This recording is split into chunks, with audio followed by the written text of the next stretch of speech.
Hi, I am Kimberly Carter, and I create content on this channel about my own experiences of building self belief, self confidence, and how to overcome in those areas so that you can walk in your full potential as a leader. So, if these topics are of interest to you, go ahead and subscribe to my channel as well as share my content with others and get them to subscribe as well.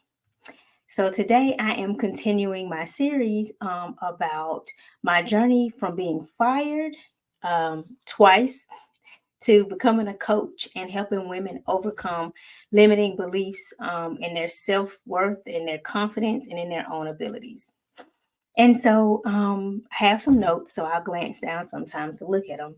But one of the things that I want to highlight and start off with today is how I had to really delve into overcoming shame, right, around my employment status, which, of course, like I shared in my previous two videos, was that I had been fired two times in the same year. And so of course, that took a toll on my confidence and my self belief and just my own belief in my own abilities. And a lot of it had to do with how we as a society just structure ourselves, right? So, for example, for me, after I got fired the second time, because I got fired the first time, and then I quickly found another job. And then I got fired a few months later from that job, right? And so for me, what that entailed was going to have to be digging deeper into how I saw myself. But first, I had to recognize and come to the realization that I was experiencing a tremendous amount of shame, right? So, for example, when someone would say, "Oh, what do you do?" I didn't have a job to rely on. I didn't have a thing that I did, which for me felt like I was failing. And not just because I thought it would, I also felt and could sense, and some people made very judgmental comments, right? And so, of course, a natural follow up to me sharing that, oh, I was unemployed because I had been fired, was someone asking me, oh, well, when are you going to look for a job? Are you looking for a job? Or what are you going to do? Right? Which at the time struck a lot of fear in my heart because I didn't honestly know exactly what I was going to do. After being fired that second time, and I shared this previously, I went ahead and just started on the path that I felt being that I was pulled to. I prayed about it, and the path ended up being me going back to school to get another degree. And I did not want to do that, mostly because I could feel the judgments of other people, and those judgments were something akin to, "Oh, you're going back to school." Again, cop out.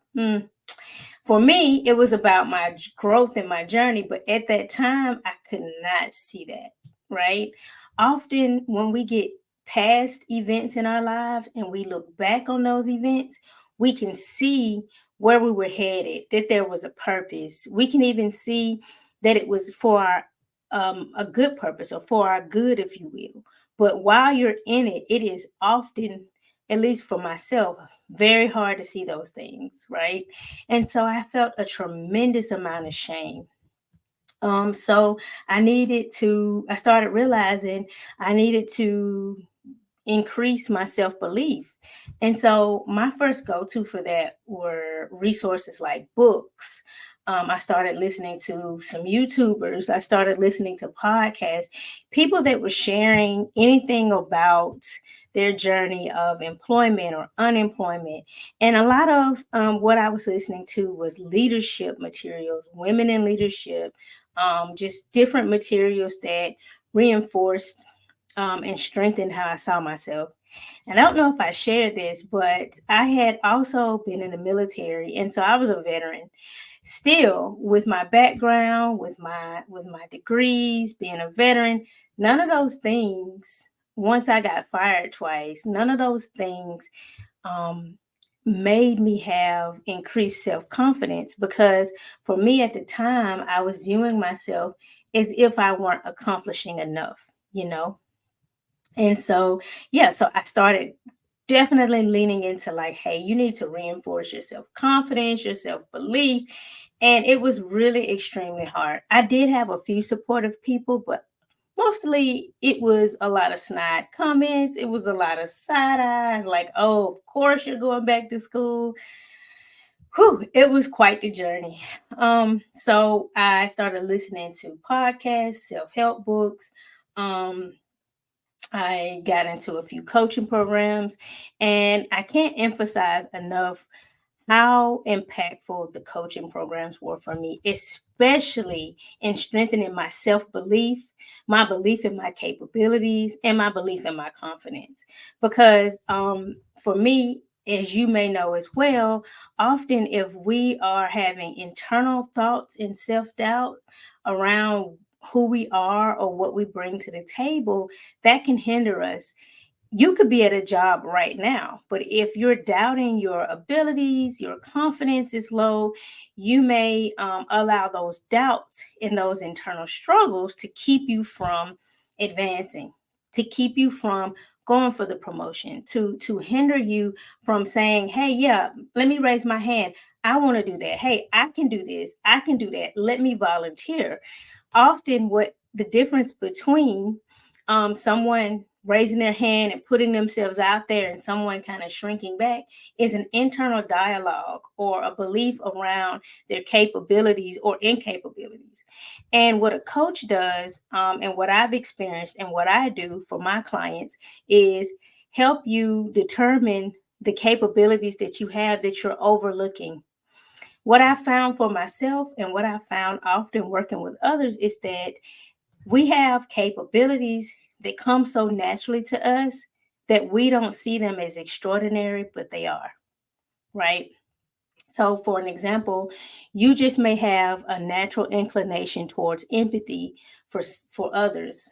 It's not overkill. You don't try to save them, but maybe you're very good at just empathizing, feeling someone else's pain. It doesn't take a lot for you.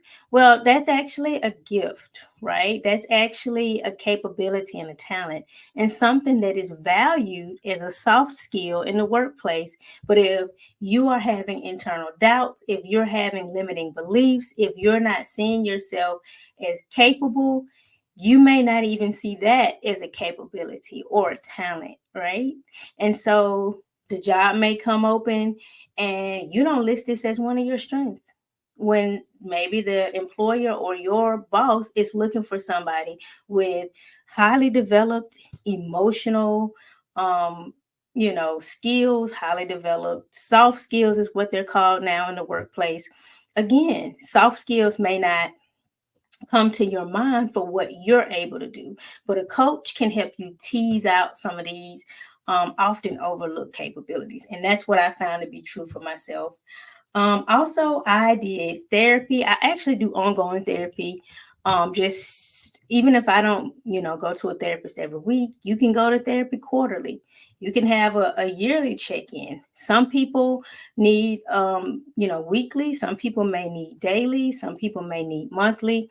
And some people could be like quarterly or once a year where they want to check in with a therapist. Some people are self learners, so their therapist, and what has happened to me in the past with some of my therapists was they'd be like, hey, Kimberly, here's this book, here's this resource. We can schedule a time to meet back next quarter. And I take those resources. If I have any questions, then I can reach out. But for the most part, it was more of a self study. And so, therapy, coaching, self help books, of course, a supportive community is always key. And by community, I don't just mean like formal community at work. I'm also speaking of the community that you create. Like I just mentioned, a therapist. You'll have a community of friends. You'll have family members. Just the way that you design and curate your own unique community can often and is what makes or breaks your self belief, your self confidence, and just the belief in your own abilities. I did find that as I continued on this journey, one area that has been very hard for me is understanding that as I grow, my community may shift, it may change. People that I maybe started off with that I knew in my 20s, now I may not be as close to them, right? Because I'm growing and I'm going on a different path and a different journey. But that's okay. And so I've learned along this journey to building my self-confidence, and my belief is that not to vilify people from the past that may not still be walking with you that closely, because we go to different levels. It's just like in school. If you are in school and you stop at a master's degree and someone else decides to get into a PhD program, then they're going to have to go here and continue their journey going forward. This may mean new connections, of course. This means a different cohort of peers. This means they have to open themselves up to the people that are also on this journey with them, which also could mean closing off to people that have been on a journey with them before up until that certain point. Again, it's just a part of the journey. Is it hard? It can be hard, but that's just a part of your growth. And so one of the ways that I want to say that coaching definitely helped me, and ongoing coaching can help you, is that it accelerates and shortens the time between your goal and you completing your goal. And by that I mean a coach, like I previously said, often can tease out and pull out, right, parts of you that you have not even identified in yourself, that is a strength, that is a capability, that is something that people would pay for. You could command money for it. But because it comes so naturally to you, right? And in my case, because certain things came so naturally, I didn't see them as gifts. Also, something that wasn't emphasized when I started my career was soft skills, and it has gained popularity over the last 5 years to a decade, maybe. And those skills of just being able to get along well with others, empathize, things like your delivery and just how you show up. All of these things, when I was starting out, those things weren't talked about or emphasized, but they're important. And I think that employers and the world are all noticing how needed those skills are. Yes, you do need to know how to do your job, but someone can be taught their job. Soft skills is something that a person cultivates and has cultivated beyond their job requirements, right? Sometimes it comes naturally, and sometimes we need a coach, a mentor, or someone else to point those places in us out, right? And I can say that I've had mentors, coaches, just I could just name endless support systems who have pointed out to me those areas that I needed to work on to improve. And yes, it is a process, right? But it is most definitely worth the work. So yeah, coaching definitely can accelerate the journey for you.